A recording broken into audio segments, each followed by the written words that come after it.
नमस्ते। आज मैं आप लोगों को रेलवे में नौकरी कौन कौन सी होती हैं, 10th base, 12th base, graduation base और साथ में बीटेक किए हुए हैं, डिप्लोमा किए हुए हैं, आईटीआई किए हुए हैं, चाहे आप एलएलबी किए हुए हैं या फिर बीएड किए हुए हैं, चाहे जिस भी क्वालिफिकेशन में आप हैं, आपके सभी क्वालिफिकेशन के आधार पे आज मैं नौकरी बताने वाला हूँ। काफ़ी लोगों को यह जानकारी नहीं कि रेलवे में हर लगभग सभी क्वालिफिकेशन के आधार पे अलग अलग नौकरियाँ निकलती हैं।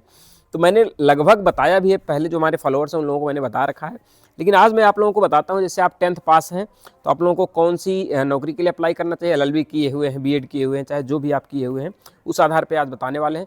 सबसे पहले मैं लो क्वालिफिकेशन से स्टार्ट करूँगा, जैसे 10th बेस पे। 10th बेस में पहली जो नौकरी है वह ग्रुप डी की होती है, आरआरबी ग्रुप डी की होती है और साथ में आरपीएफ की होती है। हालांकि आरपीएफ की जो वैकेंसी है वह अब एसएससी निकाल रहा है इस समय, लेकिन जो वैकेंसी है वह 10th बेस पर ही है।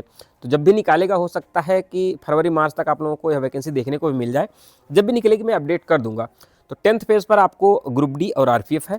वहीं पर 10+ आईटीआई करें तो इसमें आप लोगों को 2 नौकरी इसमें भी आती हैं, एक एएलपी होती है और एक टेक्नीशियन होती है।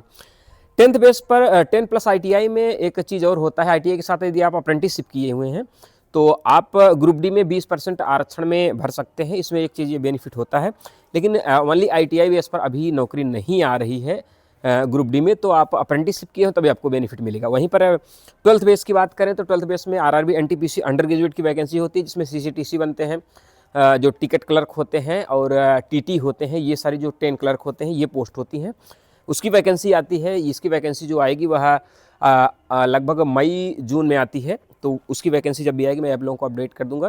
ग्रेजुएशन लेवल पर भी यही सेम ही है, आरआरबी एनटीपीसी ग्रेजुएट लेवल की वैकेंसी, जिसमें स्टेशन मास्टर, ट्रेन मैनेजर वगैरह बनते हैं, उसकी वैकेंसी जब आएगी तो मैं आप लोगों को अपडेट कर दूंगा।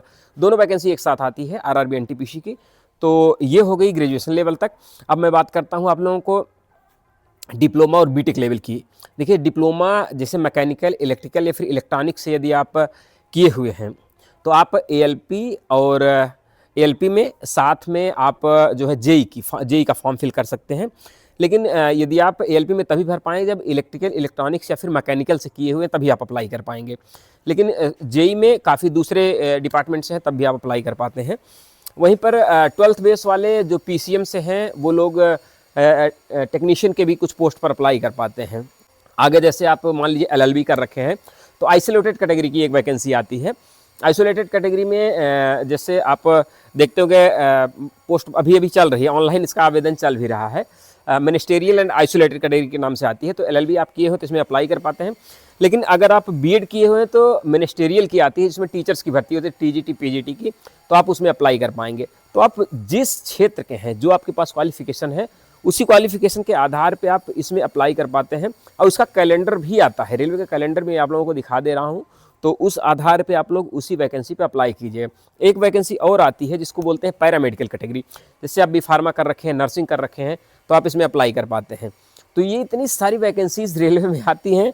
तो आप क्वालिफिकेशन, जिस क्वालिफिकेशन में है उस क्वालिफिकेशन के आधार पर आप लोग जो है इसमें अप्लाई कर पाते हैं। आशा करते हैं आप लोगों को इस वीडियो से काफ़ी ज़्यादा हेल्प मिलेगी।